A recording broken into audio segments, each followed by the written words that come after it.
The morning after I buried my wife, my son put our family home up for sale.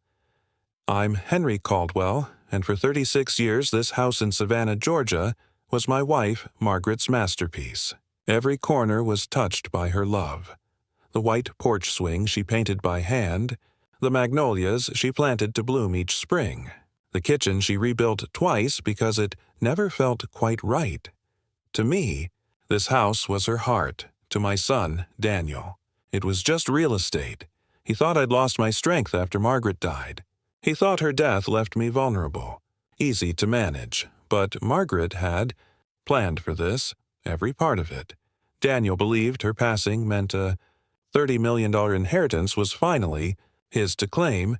He didn't realize the money came with conditions that would reveal who he truly was. When you're grieving, people think you're weak, but grief doesn't make you powerless. It makes you patient, and when you're patient long enough, those who underestimate you will show you exactly what they're made of. At Margaret's funeral, Daniel stood beside me with one hand in his pocket, the other on his phone. "Dad, let's keep this short," he whispered. "People have things to do." Things to do?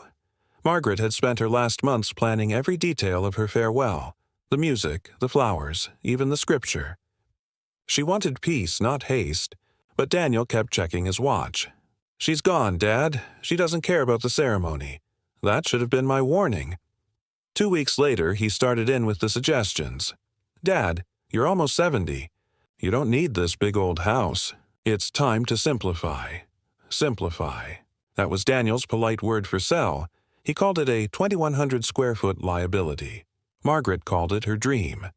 Every time I looked at the oak staircase she'd saved for, or the hand-drawn sketches she'd made before the renovations, I heard her voice again. "If he ever tries to pressure you, Henry, don't fight him. Just let him talk. Let him show you who he really is." So I did. I stayed quiet. I listened. I waited. Because Daniel didn't know his mother's will held more than love. It held a trap, one designed for the moment he let his greed speak louder than his heart. He thought he was about to inherit millions. What he didn't know was, his mother was about to test his soul. Daniel didn't wait long before trying again. 2 weeks after the funeral, he came by with real estate brochures tucked under his arm and a confidence that only comes from assuming you know better. "Dad," he started, "this house is too much for you. You're 68, living alone, and this property could sell for at least $700,000 easy. You could buy a nice condo near River Street, something manageable." He used that word again. Manageable. He didn't understand that Margaret had built this house piece by piece. She'd designed every window to catch the sunrise and every hallway to feel like a memory. The smell of her lavender candles still lingered in the air, and her recipe cards sat stacked neatly on the kitchen counter. "This isn't just a house," I told him. "It's your mother's story," Daniel sighed. "Dad, sentiment doesn't pay for roof repairs." That's when I realized he wasn't talking about helping me. He was talking about helping himself. Margaret and I had seen this side of him before, the side that treated emotions like inefficiencies and people like spreadsheets. She used to say, "Daniel's too focused on outcomes, not meaning.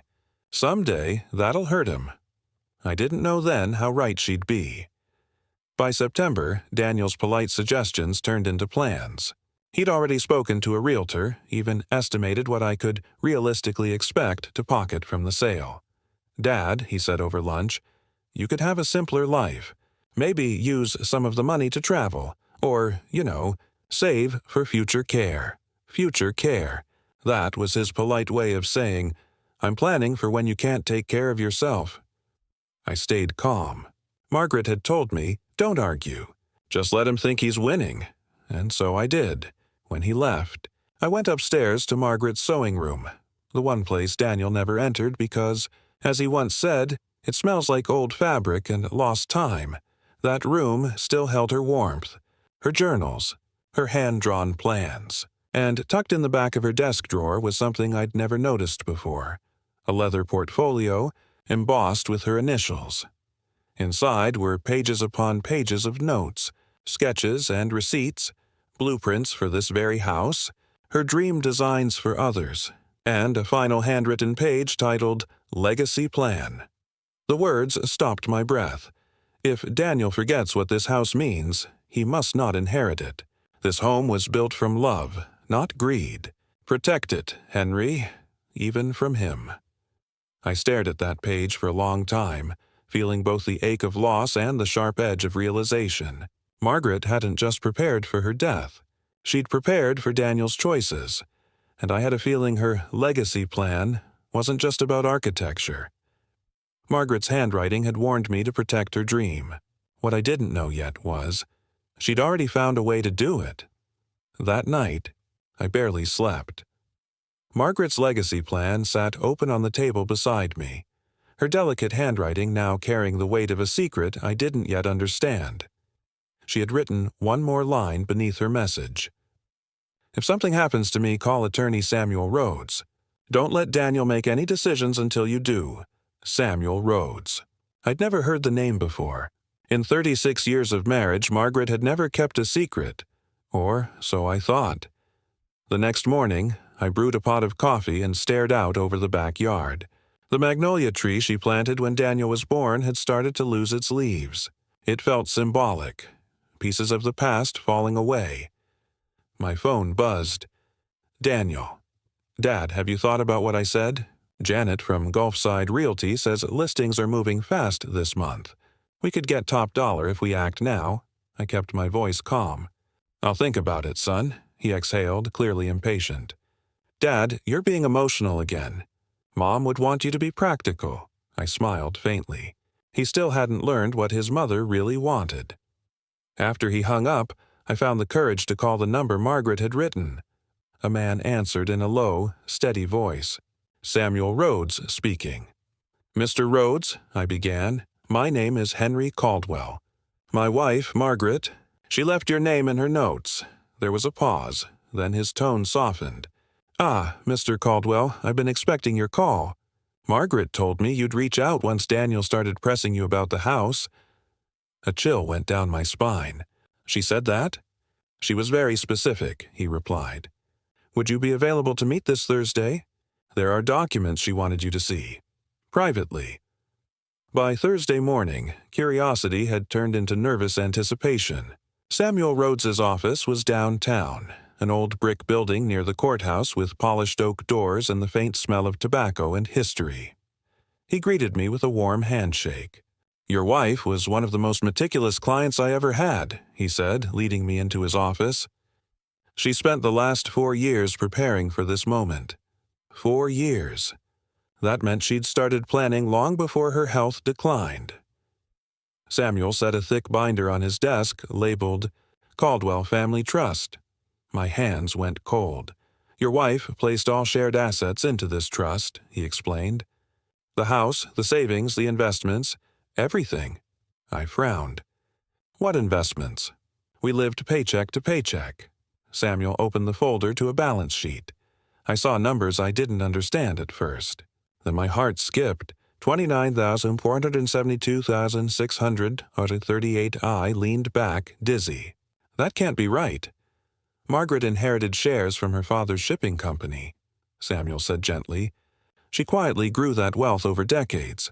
She didn't want Daniel to know, not until she was certain of his character. And with that, I realized something chilling. Margaret hadn't just built a trust. She'd built a test. Margaret's fortune was real, but so was her warning. And Daniel was about to fail the test she designed for him. When I left Samuel Rhodes' office that afternoon, the world felt different, sharper, heavier.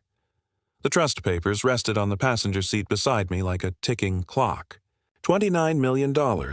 Margaret had been quietly wealthy for most of our marriage, and I'd never suspected a thing. I should have felt betrayed.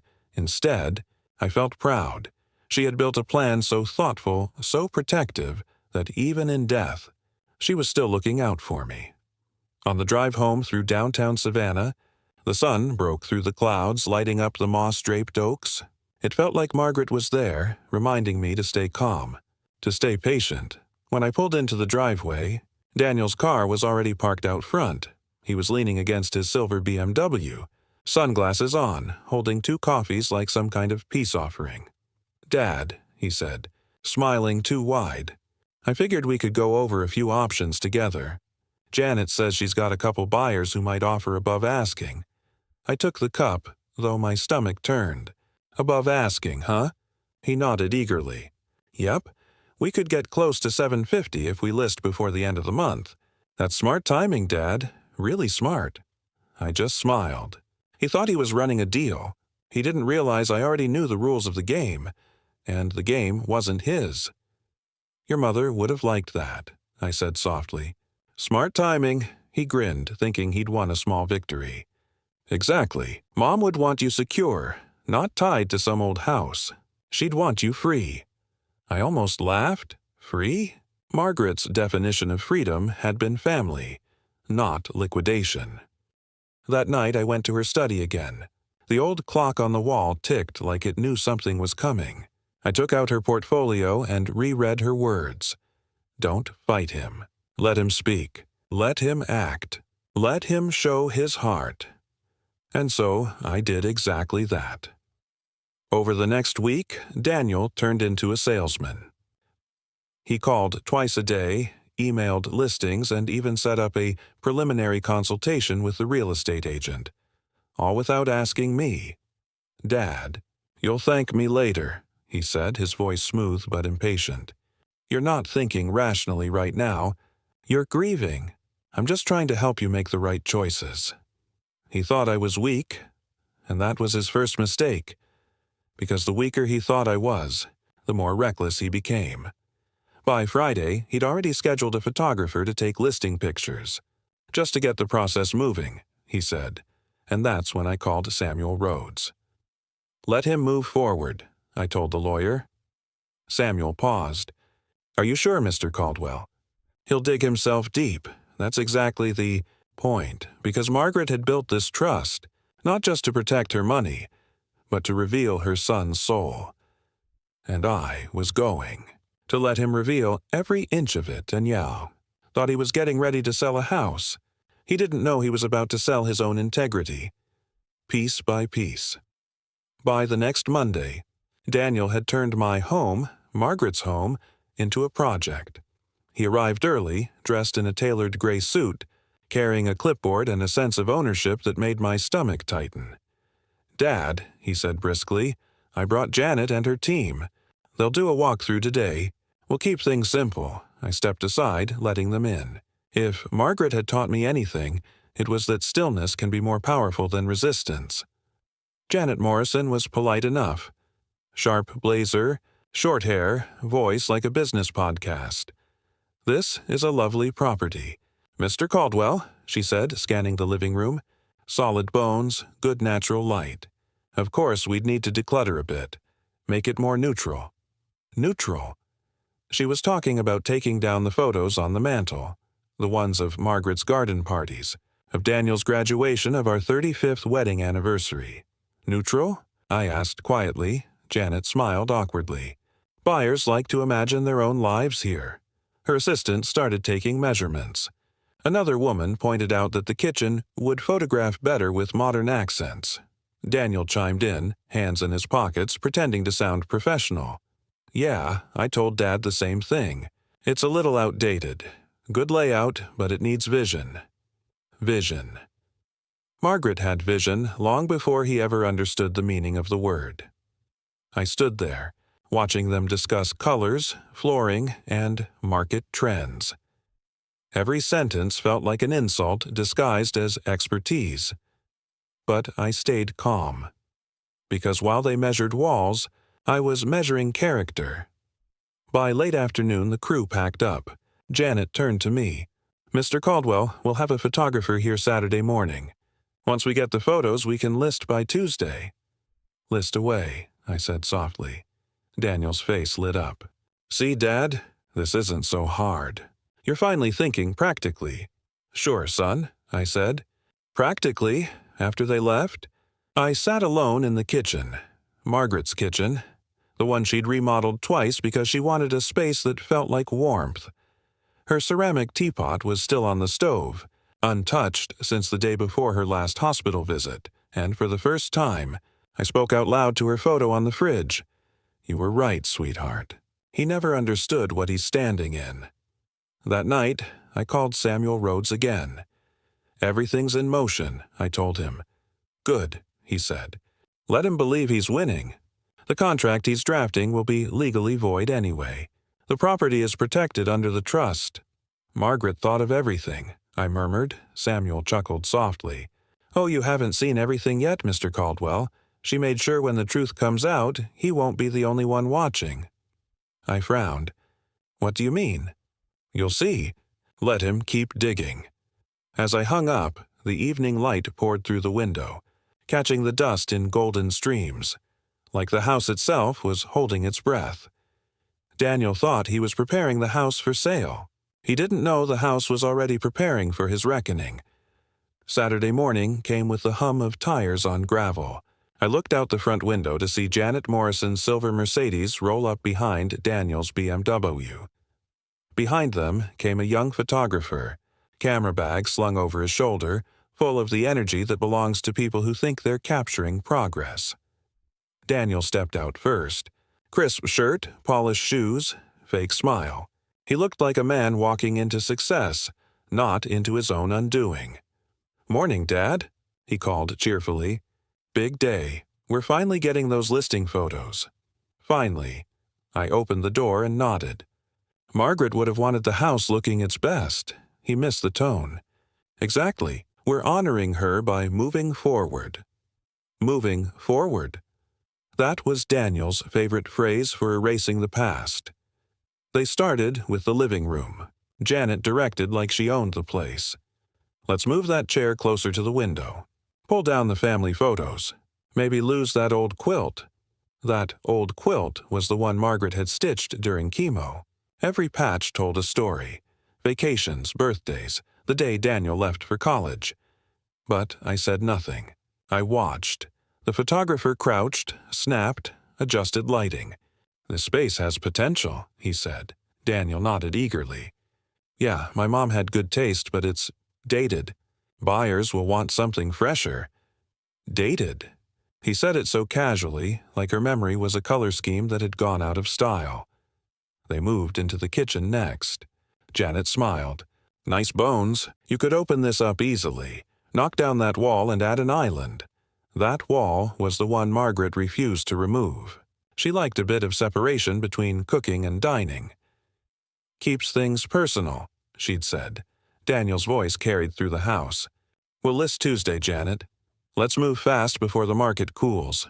I leaned against the doorway, arms crossed. "You're confident about that, huh?" He grinned. "Dad, I do this for a living. Timing is everything." When they finally left that afternoon, I stood in the silence they left behind. The rooms felt stripped. Lighter, emptier.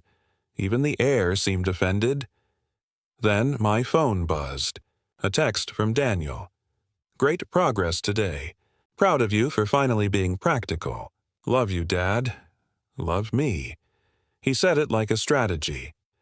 I sat down at the kitchen table and opened my folder from Samuel Rhodes. Inside was a copy of the trust's clause Margaret had written herself. In the event Daniel attempts to sell the property or any asset of the trust without authorization, said transaction shall be rendered null and void. The trustee reserves full discretion to act as he deems just. I smiled to myself.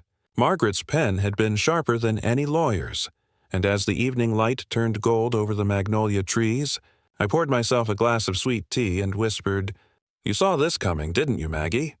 Because I could already feel it. The trap was tightening. The house was ready. The listing was live. And Margaret's plan was about to come alive with it. By Tuesday morning, Daniel's dream was official. The listing for 128 Willow Creek Lane, our family home, went live online. There it was, bright, polished photos of every room Margaret had designed with her hands and heart. Her living room, called a classic southern space ready for modern updates. Her kitchen, described as perfect for remodeling potential. Even her beloved garden had been reduced to a bullet point. Mature landscaping, ideal for reimagining. To strangers, it was a property. To me, it was a love letter with a price tag. Daniel called just after 9 a.m., voice practically buzzing. "Dad, we already have 2 showing requests. The listing got 60 clicks in the first hour. Janet says the market's hot." I glanced at Margaret's framed picture on the wall, her smile calm, knowing. "She'd be glad to see all this attention," I said quietly. Daniel chuckled. "Exactly. She'd want us to be smart about this. Think long term. This isn't about sentiment, Dad. It's about opportunity." Opportunity. He said it like it was a sacred word. By Wednesday, the showings began. I watched from the upstairs window as cars pulled into the driveway. Curious couples and real estate agents walking through Margaret's masterpiece. Like tourists in a museum, Janet's voice carried through the open windows. "This house has great bones, but most buyers would want to open up the layout. A little paint, new floors, maybe remove the built-ins." Those built-ins had held Margaret's cookbooks and Daniel's childhood photos. I listened as a young woman asked, "Was the owner elderly?" And Daniel answered, "Yes, my mom passed last year. My dad's just ready for something smaller."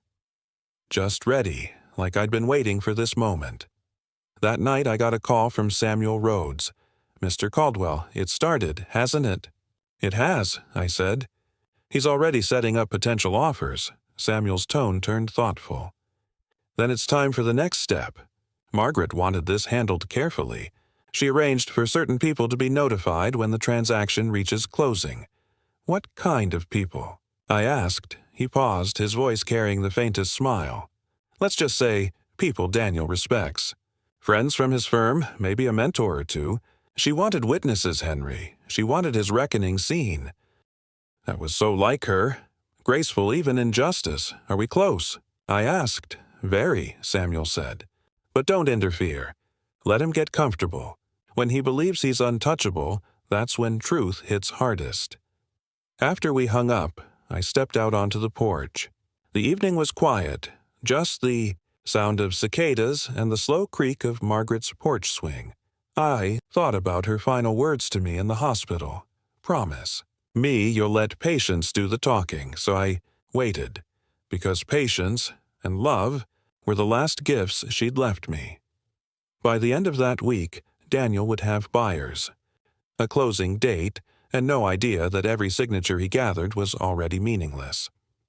By Friday afternoon, Daniel's excitement had turned into full-blown triumph.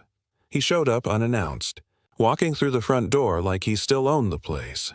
"Dad, we got an offer," he said, waving a stack of papers. "Cash buyers. $680,000. No contingencies. 30-day closing." He was practically glowing. I looked up from my coffee and smiled. "That sounds quick." "That's the beauty of cash, Dad," he said, sitting across from me at the kitchen table, Margaret's table. "No banks, no delays. We could close by the middle of next month. Janet's already drawing up the paperwork. Middle of next month. That would be March 14th, one day before the anniversary of Margaret's death." I felt a chill run through me. She always said timing mattered. "So," Daniel continued, "I figured we could celebrate once this is all done. You'll have plenty left over after buying your condo. Maybe even travel.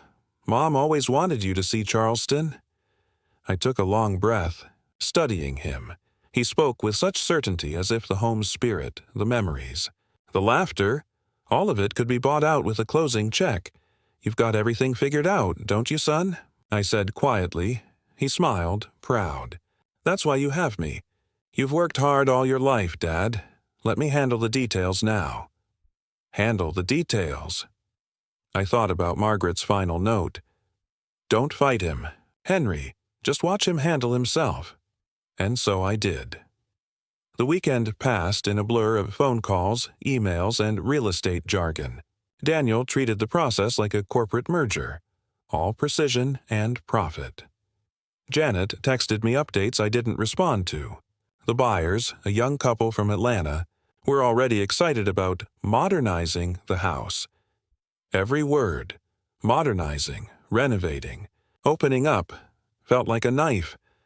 But Margaret's voice echoed in my head. Don't react. Let patience speak louder than pain. On Monday, Daniel called again. Dad, great news. The buyers want to meet you at the closing. It's just a formality, but it'll make things smoother. I see, I said. They seem nice. It'll be good closure for everyone. Closure. Another word Daniel loved using, even when he didn't understand it. That evening, I called Samuel Rhodes. The closing set for March 15th, I told him. There was a pause. Then Samuel's voice came calm and deliberate. March 15th. She chose that date for a reason, Mr. Caldwell. Exactly 1 year since Margaret passed. I froze. You mean she? She planned every step, he said softly.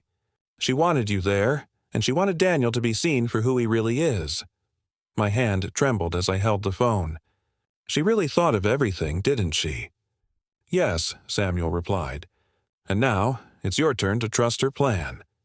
Outside, the streetlights flickered through the magnolia branches, painting the porch in gold and shadow. I could almost see her silhouette sitting on the swing, whispering through the wind. Wait just a little longer. The closing was set for the anniversary of her death, and Margaret's final lesson was about to be delivered in front of everyone.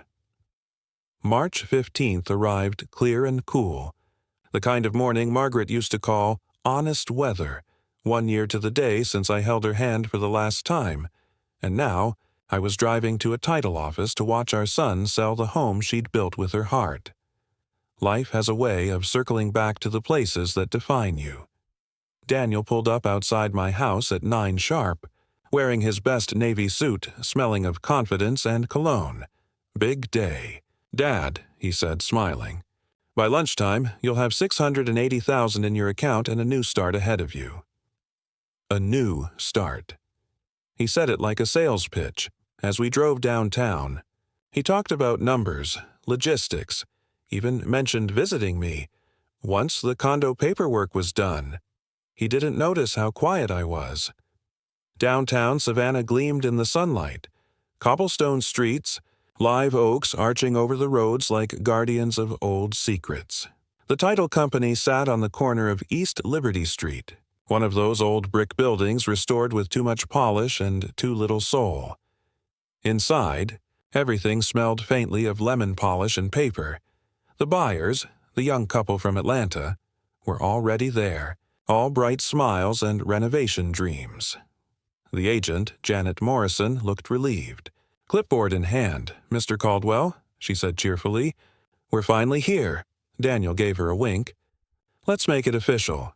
The title officer, a woman named Patricia Reed, spread the papers on the long oak table. We'll start with the deed transfer, she said briskly. Once everyone signs, we can release funds. Everyone sat, everyone smiled, everyone thought this was just business. But my hands trembled as I reached for the pen. Because Margaret had planned this very moment, this room, this day, this silence before the storm. Before I could sign, I set the pen down. Actually, I said, there's something I need to say before we proceed. Daniel frowned, instantly annoyed. Dad, come on, we've been through this. Let's not overcomplicate things. Patricia looked up. Is there an issue, Mr. Caldwell? There might be, I replied, reaching into my coat pocket. I just need to make one quick call. Daniel sighed loudly. Dad, please, let's not make a scene. I ignored him and dialed Samuel Rhodes. He answered on the second ring. Samuel? It's Henry. We're at the title office. His voice came calm and sure. Perfect timing, Mr. Caldwell. I'll be there in 10 minutes. I ended the call and looked around the table. My attorney will be joining us shortly, I said. The room went quiet. Janet shifted in her seat. Patricia's pen hovered mid-air. Daniel's jaw tightened. You're what? Dad, you don't need an attorney for this. I looked him straight in the eye. Apparently, your mother thought otherwise. The clock on the wall ticked loud in the stillness. He froze. What's that supposed to mean? I leaned back in my chair, calm now. You'll find out soon enough.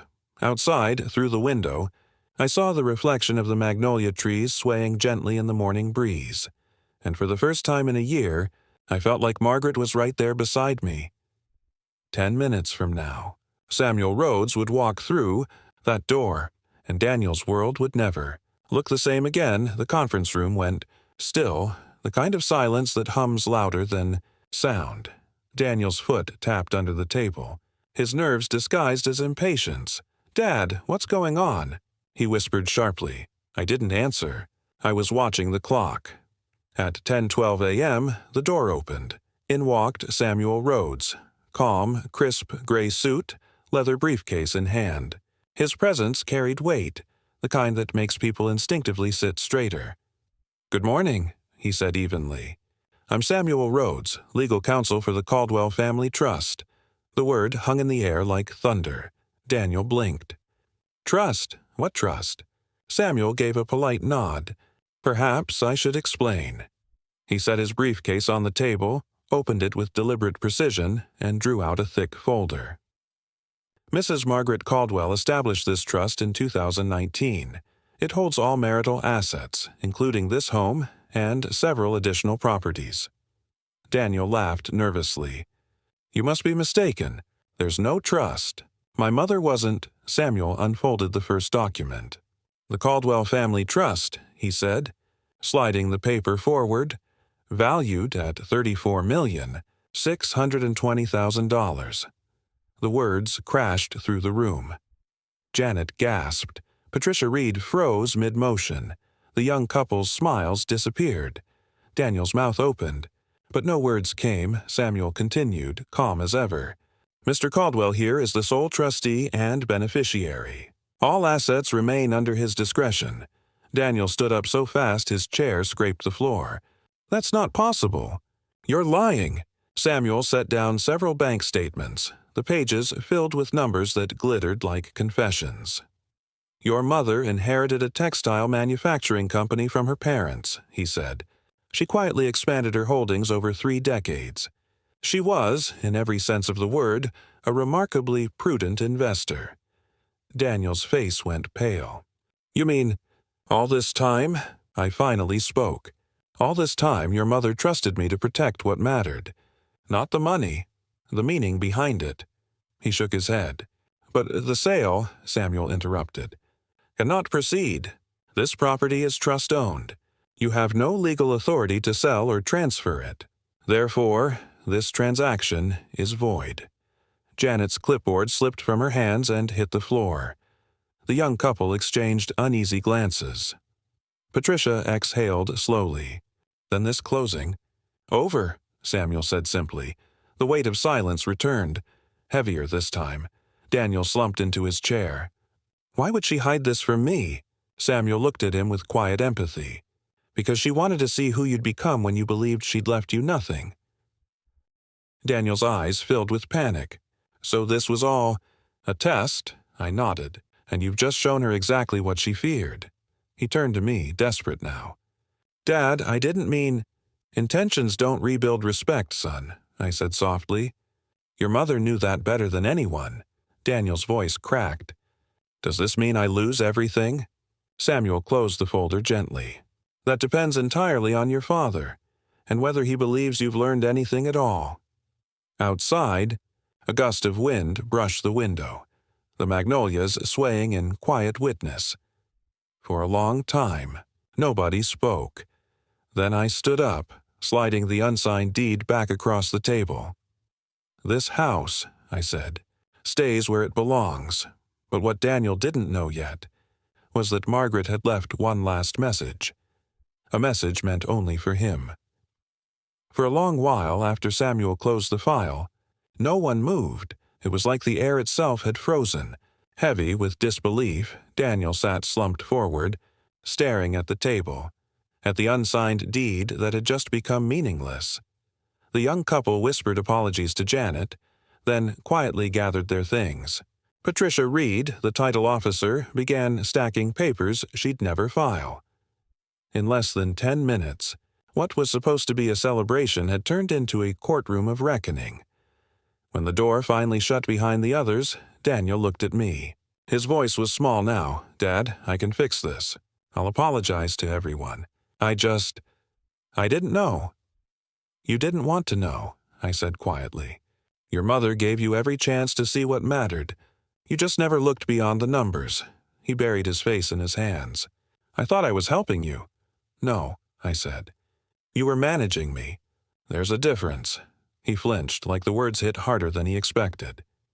Samuel packed his briefcase, his movements slow and respectful. "Mr. Caldwell," he said, addressing me, "I'll handle the legal aftermath. You have nothing to worry about." "Thank you," I replied. Daniel looked up, his eyes wet and wild. "What happens now? The money, the trust. What about me?" Samuel's tone softened, but not enough to comfort. "Your mother made your inheritance conditional, based on your father's assessment of your character. She believed people could change, but only if they wanted to." Daniel blinked, stunned. She said that?" "She wrote it," Samuel said, sliding a single page toward him. "In her own hand." Daniel stared at the handwriting, trembling. "If my son values convenience over conscience, then he must learn that love cannot be managed like profit." I watched him read the line over and over, his lips moving silently. Finally, he whispered, "I didn't understand her." "No," I said softly. "But you can start now." He swallowed hard, his face pale and lost. "Dad, I don't care about the money. I just want to make it right," I nodded. "Then start by respecting the one thing your mother built with love, not with cash, this home." He looked around the room, his voice barely a whisper. "I miss her." "So do I," I said. "Every single day." When we finally left the office, the sunlight outside felt too bright. Daniel walked beside me quietly, no more speeches about condos or investments. Just silence, the first real kind we'd shared in years. I unlocked the truck door and paused. "Daniel," I said, "your mother left something else behind. Something meant just for you." His head snapped up. "What do you mean?" "Samuel has it," I replied. "But you'll get it when you're ready. Not before." He frowned. "What is it?"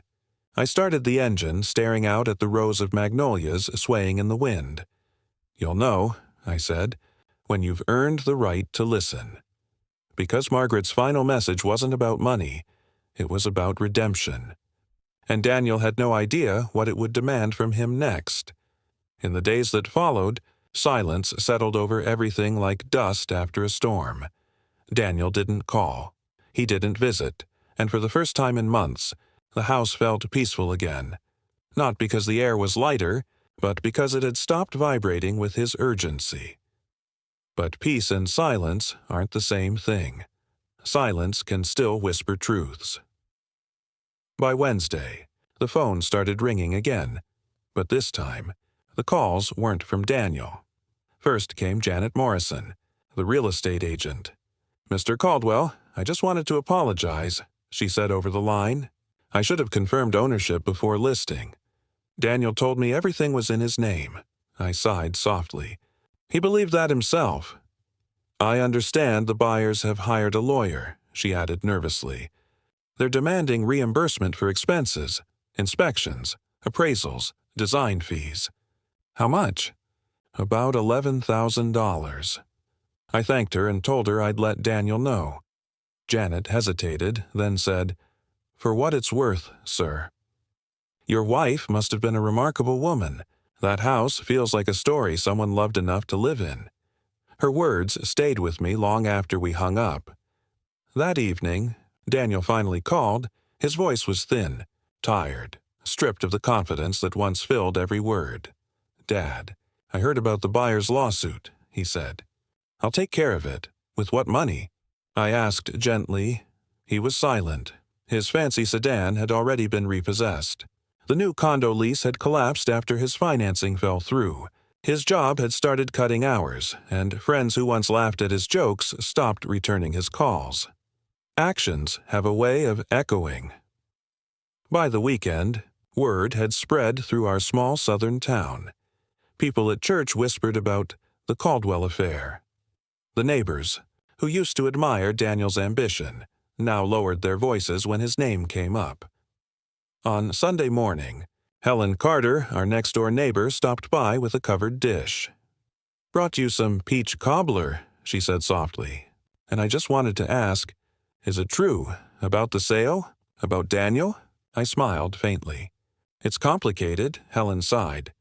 "Margaret always said that boy needed humbling. Maybe she found a way to do it herself." That made me chuckle for the first time in days. Later that evening, as the house glowed under the amber light of sunset, I walked through each room: Margaret's kitchen, her reading nook, the small garden she tended behind the porch. Every space still carried her signature: intention, warmth, patience. I realized then that the real inheritance wasn't locked in Samuel's office. It was here, in these quiet rooms, waiting for Daniel to learn what value truly meant. The next morning, I found an envelope on my porch. No return address, just a note inside in Daniel's handwriting. "Dad, I know I've lost your trust, but please tell me what Mom left for me. I need to know how to make this right." I folded the letter carefully and set it aside. He was asking for the message, not earning it. Margaret had been right again, because Margaret's final gift wasn't forgiveness. It was a test of transformation, and Daniel's true lesson was only about to begin. Spring came early that year. The magnolias were already blooming again, their white petals floating through the yard like soft reminders of forgiveness. And for the first time in months, Daniel came by, unannounced, but quieter than before. He stood on the porch, hands in his pockets, wearing the same suit he'd worn to the closing, though now it looked tired, like it had lived through something too heavy to iron out. "Hey, Dad," he said softly. "Can we talk?" I stepped aside and nodded. "Come in." Inside, he moved slower than usual, eyes tracing every photograph, every shelf, every little detail his mother had touched. He stopped in front of her old reading chair, the one he once called outdated. "Mom really loved this spot," he said, his voice low. "She did," I replied. "She said the morning light here felt like grace." He smiled faintly, but his eyes glistened. "I used to think she wasted time decorating every corner," he said. "Now I realize she wasn't decorating. She was remembering. For the first time, Daniel wasn't talking about money or plans or market value. He was talking about meaning." He followed me into the kitchen, running a finger along the wooden counter. "You know, when I was a kid, I thought this countertop was scratched. Mom said those marks were stories, from when she rolled out pie crusts with me. I forgot that until now." I nodded, feeling something loosen inside me. "Maybe you're starting to remember the right things." He exhaled deeply. "Dad, I want to pay the buyers back, the couple from Atlanta. I know I can't fix everything, but I can start there. Do you have the money?" "Not yet," he said honestly, "but I sold my golf clubs. I'm working extra shifts at the firm. I'll figure it out." For once, I believed him. Before he left that evening, he asked, "Dad, the thing Mom left for me, am I ready for it yet?" I looked at him carefully. His eyes were clearer, steadier, not the desperate eyes of a man chasing wealth, but the searching ones of a man trying to rebuild something invisible. "Almost," I said quietly. "When you stop asking how to fix things and start doing what's right, that's when you'll be ready." He nodded, understanding without arguing. Then he turned back to look at Margaret's chair one last time before leaving. "I miss her, Dad," he said softly. "I know, son. So do I." After he left, I sat down in her chair, staring out at the magnolias swaying outside the window. For the first time since she passed, I didn't feel alone in keeping her memory alive. The next morning, Samuel called. "Mr. Caldwell," he said, "I think it's time your son received what Margaret left for him." I took a deep breath. "Are you sure?" "She wanted him to understand love before he saw the message," Samuel said. "And I think he's finally learning." The next day, Daniel would open a letter from his mother, and it would change how he saw love, loss, and value forever.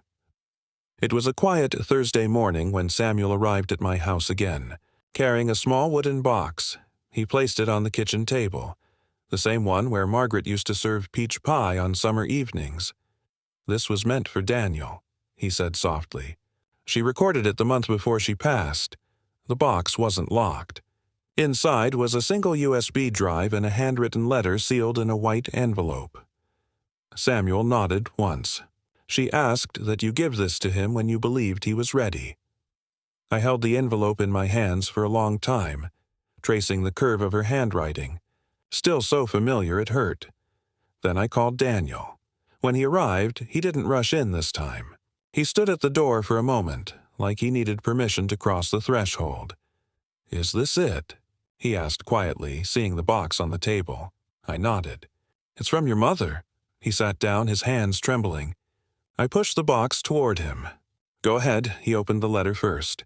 Margaret's handwriting danced across the page. Neat. Graceful, unmistakably hers, "My dearest Daniel. If you're reading this, it means you've started to see the world through more than numbers and plans. You always believed success meant control. But real success is peace. Real love is respect. You tried to help your father by managing his grief. But grief isn't a problem to be fixed. It's a promise to remember. If you wish to honor me, don't rebuild my house. Rebuild your heart. You will find joy not by owning, but by cherishing. You will find value not by counting, but by caring. When you finally understand the difference between price and worth, you'll never lose anything important again. Love, always. Mom." By the time he finished reading, Daniel's shoulders shook with quiet sobs. He held the letter against his chest like it was the last piece of her he'd ever touch. After a while, he whispered, "She knew me better than I ever knew myself." "Yes," I said softly. "She always did." He looked up at me with red eyes. "Dad, I don't care if I never see a dime from that trust. I just want to live the kind of life she'd be proud of." I smiled through my tears. "Then, son, you finally understand her lesson." He nodded, wiping his face, then looked around the house, every wall, every corner, as if he could feel her presence stitched into the air. "I used to see this place as property," he said. "Now I see it as poetry." I couldn't have said it better myself. Outside, the magnolias swayed gently in the breeze, sunlight spilling through the branches, and for the first time in a long while, I felt Margaret's peace fill the room, not as memory, but as presence. But Margaret's plan wasn't finished yet, because the real inheritance she left behind wasn't money at all. It was the way Daniel would choose to live from that day forward. 6 months passed after Daniel opened his mother's letter.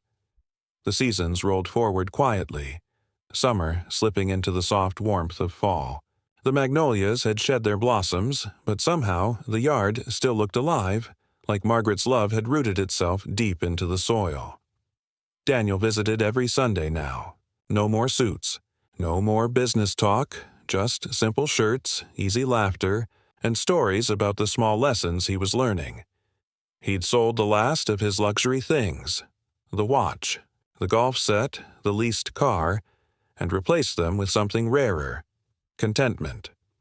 He walked to work most days, helped at the community garden on weekends, and even started volunteering at a local shelter Margaret once supported in secret. He never bragged about it. He just did it, quietly, like she used to. One Sunday afternoon, he came by with a small wooden frame in his hand. Inside it was a handwritten note in Margaret's pen, a quote she had loved. "The things we keep are not what we buy, but what we honor." He placed it above the mantel where her picture hung. "I found it in one of her journals," he said softly. "Thought it belonged here," I smiled. It always did. We sat on the porch that evening, the same place she and I used to sit and count fireflies. The air was warm, heavy with jasmine and memory. Daniel leaned back, watching the sun dip below the tree line, and he said, "I finally get what Mom was trying to teach me. She didn't just leave me money. She left me a chance to become someone better." I nodded. "She believed in second chances," he smiled. "I think I do too now." We sat there for a long time without talking. two men quietly mending the distance that grief and greed had torn apart. For the first time in years, the silence between us didn't hurt. It healed. Later that night, after Daniel left, I stood in the hallway, the house lit only by the soft glow of the lamp in her reading nook. I realized something I hadn't before. The home no longer felt like a shrine to what I'd lost. It felt like a promise to keep living. Margaret's plan had worked. She'd taught both of us what inheritance really means. Not a number in a bank, but a legacy of respect, of kindness, of seeing love as the most valuable currency there is. I stepped outside and looked at the night sky, stars stretching over the quiet southern town she loved. And I whispered, "You did it, Maggie. You brought him home, because some lessons outlive the people who teach them, and some love stories, the real ones, never truly end." Margaret left us more than money. She left us the wisdom to finally understand the difference between price and worth.